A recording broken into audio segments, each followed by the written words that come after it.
नमस्कार दोस्तों, मैं हिंदी सुता आप सभी का हार्दिक स्वागत एवं अभिनंदन करती हूँ आज की लाइव कक्षा में। दोस्तों, आज कक्षा 6 की पुस्तक बाल रामायण से पाठ 4 को देखेंगे, जिसका शीर्षक है राम का वनगमन। इसके पूर्व में हमने 3 पाठ तक को देख लिया है, उसकी सार समीक्षा भी कर ली है और उसके प्रश्नोत्तर को भी देख लिया है। ये पाठ 4 है, राम का वनगमन। आप सभी लोग मेरी कक्षा से जुड़े रहिएगा अंत तक दोस्तों। इसके सार संदर्भ को देखते हुए इससे जितने भी महत्वपूर्ण प्रश्नोत्तरी होंगे उन्हें भी हम देखेंगे परीक्षा की दृष्टि से। तो आइए बिना किसी विलंब के पाठ की तरफ अग्रसर होते हैं। राम का वनगमन। उपभवन के घटनाक्रम की जानकारी बाहर किसी को नहीं थी। यद्यपि सभी सारी रात जागे थे। कैकेयी अपनी जिद पर अड़ी हुई। राजा दशरथ उन्हें समझाते हुए, नगरवासी राज्याभिषेक की तैयारी करते हुए। गुरु वशिष्ठ की आंखों में भी नींद नहीं थी। आखिर राम का अभिषेक था। दिन चढ़ते के साथ चहल पहल और बढ़ गई। हर व्यक्ति शुभ घड़ी की प्रतीक्षा में। महामंत्री सुमंत्र कुछ असहज थे। महर्षि के पास आए। दोनों ने महाराज के बारे में चर्चा की। पिछली शाम से किसी ने महाराज को नहीं देखा था। कुछ लोगों के लिए इसका कारण आयोजन की व्यस्तता थी। महर्षि ने सुमंत्र को राजभवन भेजा। समय तेजी से बीत रहा था। शुभ घड़ी निकट आ रही थी। सारी तैयारियां हो चुकी थी। केवल महाराज का आना शेष था। सुमंत्र तत्काल राजभवन पहुंचे। कैकेयी के महल की सीढ़ियां चढ़ते हुए सुमंत्र को एक अनजान डर ने घेर लिया।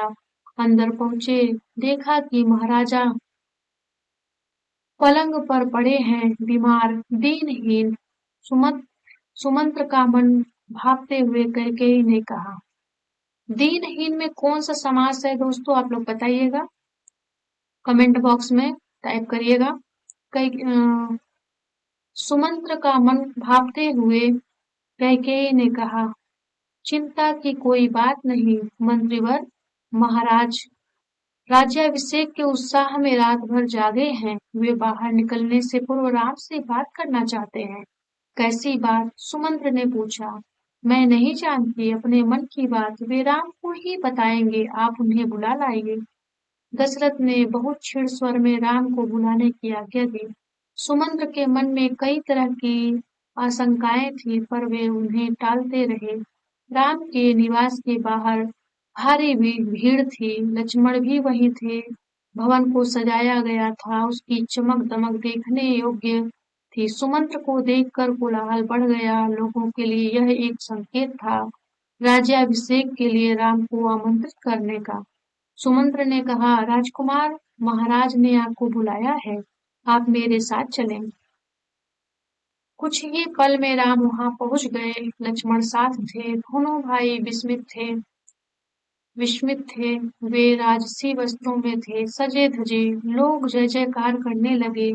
पुष्प वर्षा होने लगी। राजकुमार समझ नहीं पा रहे थे कि महाराज ने उन्हें अचानक क्यों बुलाया। लोग समझ रहे थे कि राम राज्याभिषेक के लिए जा रहे हैं। महल में पहुंचकर राम ने पिता को प्रणाम किया, फिर माता कैकेयी को। राम को देखते ही राजा दशरथ बेसुध हो गए। उनके मुंह से एक हल्की सी आवाज निकली, राम। उन्हें होश आया, तब भी वे कुछ बोल नहीं सके। थोड़ी देर तक चुप्पी रही, असहज सन्नाटा, कोई कुछ नहीं बोला। तो राम ने पिता से पूछा, क्या मुझसे कोई अपराध हुआ है? कोई मुझ कोई कुछ बोलता क्यों नहीं? आप ही बताइए माते। महाराज दशरथ ने मुझे एक बार 2 वरदान दिए थे। मैंने कल रात वही दोनों वर मांगे, जिससे वे पीछे हट रहे हैं। यह शास्त्र सम्मत नहीं है, रघुकुल की नीति के विरुद्ध है। कैकेयी ने बोलना जारी रखा। मैं चाहती हूँ कि राज्याभिषेक भरत का हो और तुम 14 वर्ष वन में रहो। महाराज यही बात तुमसे नहीं कह पा रहे थे। राम संयत रहे। उन्होंने दृढ़ता से कहा, पिता का वचन अवश्य पूरा होगा। भरत को राजगद्दी दी जाए। मैं आज ही वन चला जाऊंगा। राम की शांत और सधी हुई वाणी सुनकर कैकेयी के चेहरे पर प्रसन्नता छा गई। उनकी मनोकामना पूर्ण हुई। राजा दशरथ चुपचाप सब कुछ देख रहे थे। स्पंदनहीन कैकेयी की ओर देखते हुए उनके मुख से बस एक शब्द निकला, धिक्कार। कैकेयी के महल से निकलकर राम सीधे अपनी माँ के पास गए। उन्होंने माता कौसल्या को कैकेयी भवन का विवरण दिया और अपना निर्णय सुनाया। राम बन जाएंगे। कौसल्या यह सुनकर सुध खो बैठी। लक्ष्मण अब तक शांत थे, पर क्रोध से भरे हुए राम ने समझाया और उनसे बन जाने की तैयारी के लिए कहा। कौसल्या का मन था कि राम को रोक ले, वन न जाने दे, राजगद्दी छोड़ दे, पर वह अयोध्या में रहे। उन्होंने कहा, पुत्र, यह राजाज्ञा अनुचित है, उसे मानने की आवश्यकता नहीं है। राम ने उन्हें नम्रता से उत्तर दिया, यह राजाज्ञा नहीं, पिता की आज्ञा है। उनकी आज्ञा का उल्लंघन मेरी शक्ति से परे है। आप मुझे आशीर्वाद दें। लक्ष्मण से राम का संवाद जारी रहा। राम ने वनगमन को भाग्यवश आया उलटफेर कहा। लक्ष्मण इससे सहमत नहीं थे, वे इसे कायरों का जीवन मानते थे। उन्होंने राम से कहा, आप बाहुबल से अयोध्या का राज सिंहासन छीन लें, देखता हूँ कौन विरोध करता है। अधर्म का सिंहासन मुझे नहीं चाहिए, मैं बन जाऊंगा। मेरे लिए तो जैसा राज सिंहासन वैसा ही बन। कौसल्या ने स्वयं को संभाला, उठी और राम को गले लगा लिया। वे राम के साथ बन जाना चाहती थी। राम ने मना कर दिया, कहा कि वृद्ध पिता को आपके सहारे की अधिक आवश्यकता है। कौसल्या ने राम को विदा करते हुए कहा, जाओ पुत्र, दसों दिशाएं तुम्हारे लिए मंगलकारी हूँ, मैं तुम्हारे लौटने तक जीवित रहूंगी। कौसल्या भवन से निकलकर राम सीता के पास गए, सारा हाल बताया, विदा मांगी, माता पिता की आयु का उल्लेख किया, उनकी सेवा करने का आग्रह किया। कहा, प्रिय, तुम निराश मत होना, 14 वर्ष के बाद हम फिर मिलेंगे। राम के वनगमन का समाचार तब तक सीता के पास नहीं पहुंचा था। राम को देखकर कुछ आशंका हुई, अनिष्ट की।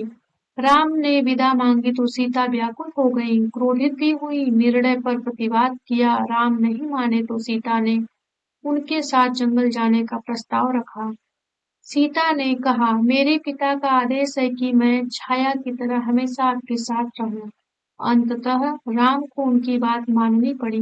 तभी लक्ष्मण भी वहां आ गए, वह भी साथ जाने को तैयार थे। राम ने उन्हें इसकी स्वीकृति दे दी, शीघ्र तैयारी करने को कहा। राम चाहते थे कि सीता वन न जाए, अयोध्या में रहें। वे इसकी अनुमति दे चुके थे, फिर भी उन्होंने एक और प्रयास किया। सीते, वन का जीवन बहुत कठिन है, न रहने का ठीक स्थान, न भोजन का ठिकाना, कठिनाइयां कदम कदम पर।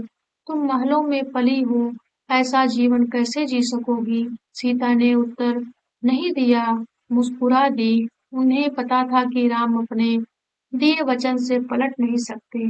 राम वन जा रहे हैं, यह समाचार पूरे नगर में फैल चुका था। नगरवासी दशरथ और कैकेयी को धिक्कार रहे थे। कुछ देर पहले तक जहां उत्सव की तैयारियां थी, वहां उदासी ने घर कर लिया।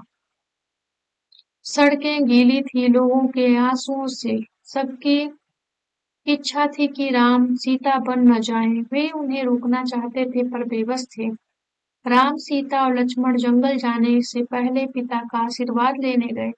महाराज दशरथ दर्द से कराह रहे थे। तीनों रानियां वहीं थी, मंत्री आस-पास थे। मंत्रीगण रानी कैकेयी को अब भी समझा रहे थे, क्षुब्ध थे, पर तर्क का साथ नहीं छोड़ना चाहते थे। ज्ञान, दर्शन, नीति, रीति, परंपरा सबका हवाला दिया, कैकेयी अड़ी रही।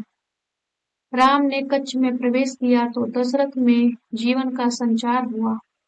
वे उठकर बैठ गए। उन्होंने कहा, पुत्र, मेरी मति मारी गई है, मैं वचनबद्ध हूँ। ऐसा निर्णय करने के लिए विवश हूँ, पर तुम्हारे ऊपर कोई बंधन नहीं है। मुझे बंदी बना लो और राज संभालो। यस, राज सिंहासन तुम्हारा है, केवल तुम्हारा। पिता के वचनों ने राम को झकझोर दिया। वे दुखी हो गए, पर उन्होंने नीति का साथ नहीं छोड़ा। आंतरिक पीड़ा आपको ऐसा कहने पर विवश कर रही है। मुझे राज्य का लोभ नहीं है। मैं ऐसा नहीं कर सकता। आप हमें आशीर्वाद देकर विदा करें। विदाई का दुख सहन करना कठिन है। इसे और न बढ़ाएं। इसी बीच रानी कैकेयी ने राम, लक्ष्मण और सीता को वत्कल वस्त्र दिए। राम ने राजसी वस्त्र उतार दिए, तपस्वियों के वस्त्र पहने। सीता को तपस्विनी की वेश में देखना सबसे अधिक दुखदायी था। महर्षि वशिष्ठ अब तक शांत थे। उन्हें क्रोध आ गया। उन्होंने कहा, सीता बन जाएगी तो सब अयोध्यावासी उसके साथ जाएंगे। भरत सूनी अयोध्या पर राज करेंगे। यहाँ कोई नहीं होगा, पशु पक्षी भी नहीं। एक बार फिर राम ने सबसे अनुमति मांगी। आगे आगे राम, उनके पीछे सीता, उनके पीछे लक्ष्मण।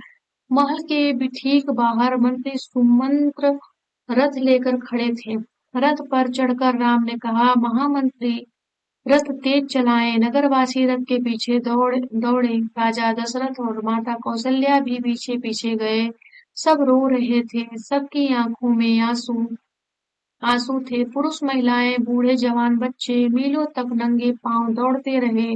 राम यह दृश्य देखकर विचलित हो गए, भावुक भी।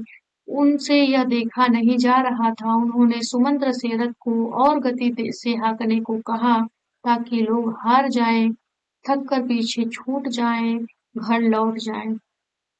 राजा दशरथ लगातार रथ की दिशा में नजरें गड़ाए रहे, खड़े रहे, जब तक रथ आंखों से ओझल नहीं हो गया। रथ दिखना बंद हुआ तो वे धरती पर गिर पड़े। रथ दिन भर दौड़ता रहा। वन अभी दूर था। तमसा नदी के तट तक पहुंचते पहुंचते शाम हो गई। वनवासियों ने रात वहीं बिताई। अगली सुबह वे दक्षिण दिशा की ओर चले। हरे भरे खेतों के बीच से गोमती नदी पार कर राम, सीता और लक्ष्मण सई नदी के तट पर पहुंचे। महाराज दशरथ के राज्य की सीमा वहीं समाप्त होती थी। राम ने मुड़कर अपनी जन्मभूमि को देखा, उसे प्रणाम किया, कहा, हे जननी, अब 14 वर्ष बाद ही तुम्हारे दर्शन कर सकूंगा। शाम होते होते वे गंगा के किनारे पहुंच गए। श्रृंगेश्वरपुर श्रृंगवेरपुर गांव में निषाद राज श्रृंगवेरपुर गांव में निषाद राज गुह ने उनका स्वागत किया। राम ने रात वहीं विश्राम किया। गुहराज के अतिथि के रूप में वन क्षेत्र आ गया। नदी के उस पार अगली सुबह राम ने महामंत्री को समझा बुझा कर वापस भेज दिया। दोनों राजकुमारों और सीता ने नाव से नदी पार की। सुमंत्र तट पर खड़े रहे, वनवासियों के उस पार उतरने तक। उनके उसके बाद वे अयोध्या लौट आए। सुमंत्र का खाली रथ अयोध्या पहुंचा तो लोगों ने उसे घेर लिया। वे राम के बारे में जानना चाहते थे। सुमंत्र बिना कुछ बोले सीधे राजभवन गए। राजा दशरथ कौशल्या भवन में थे, बेचैन। सुमंत्र की प्रतीक्षा में उन्होंने कहा, महामंत्री राम कहाँ है? सीता कैसी है? लक्ष्मण का क्या समाचार है? वे कहाँ रहते हैं? क्या खाते हैं?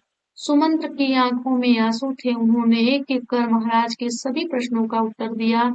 सुमंत्र को पता था कि दशरथ को इन उत्तरों से संतोष नहीं होगा।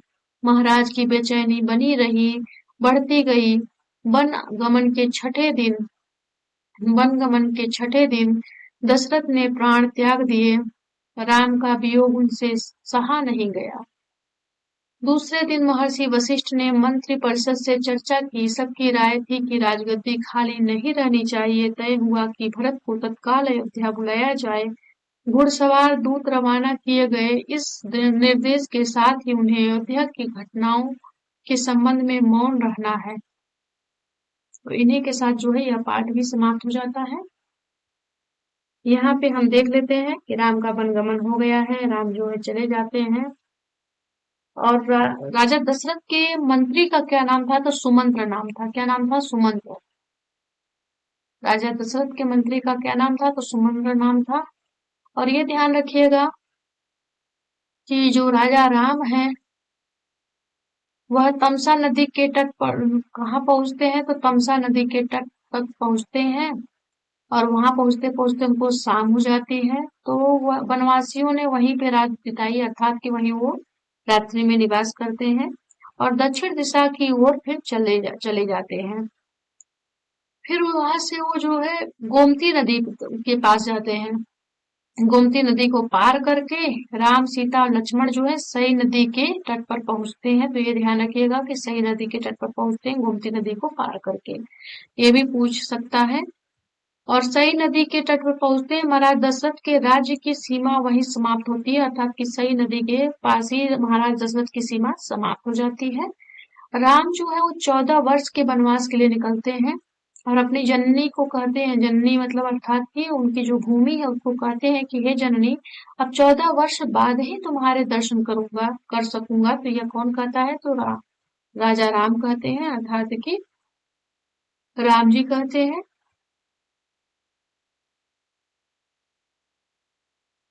राम के वनगमन के छठे दिन दशरथ ने प्राण त्याग दिए, अर्थात कि ये भी प्रश्न पूछ सकता है कि वनगमन के छठे दिन जो है राजा दशरथ जो है अपना प्राण त्याग देते हैं। तो किस दिन प्राण त्यागते हैं? छठे दिन प्राण त्यागते हैं। और फिर और प्रश्न देख लीजिएगा।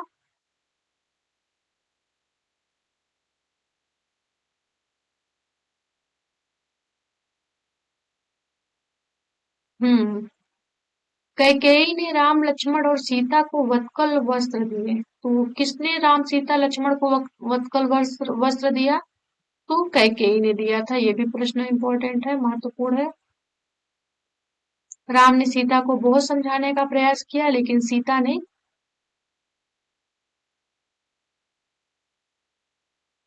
राम के साथ बन जाने की इच्छा प्रकट की और बन गई भी। यह भी पूर्ण हो गया यहाँ पे प्रश्न। अगला प्रश्न देख लेते हैं।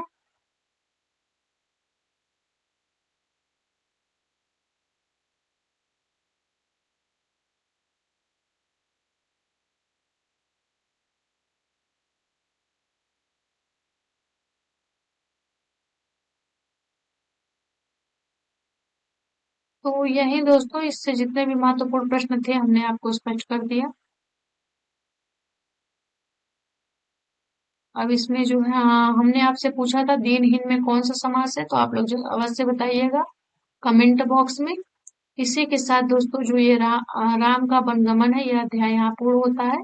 इससे जितने भी महत्वपूर्ण प्रश्नोत्तर हैं उन्हें हम आपको अलग से अगली कक्षा में स्पष्ट करेंगे। इसी के साथ दोस्तों धन्यवाद, नमस्कार।